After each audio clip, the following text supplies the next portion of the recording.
real bullying effect come down the pipe from you for the non-vaccinated.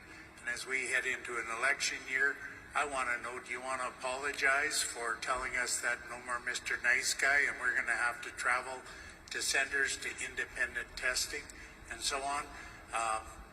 It bruised a lot of people, and there's a fair number of us unvaccinated.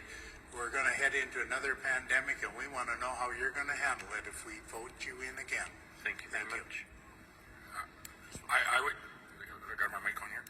I would say that we are going to, if we're faced with that again, and I hope that we never are, and I hope none of our descendants ever are. There was one in Saskatchewan, I believe, in 1917 when we had the Spanish flu.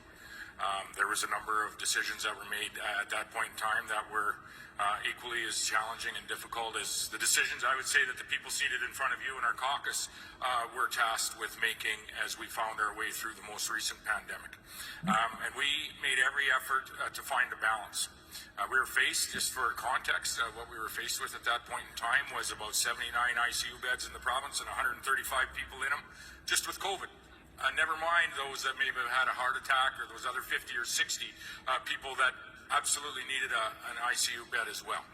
And that is really the precipitous of where some of the decisions came from the people you see in front of you and the decisions ultimately that I communicated. And we made every effort when it came to having proof of test policies in place so that people would not lose their place of employment. We made every effort to accommodate all, but to ensure that we were providing the very environment for safe gatherings, safe communities in a time when I don't think anyone had a lot of answers.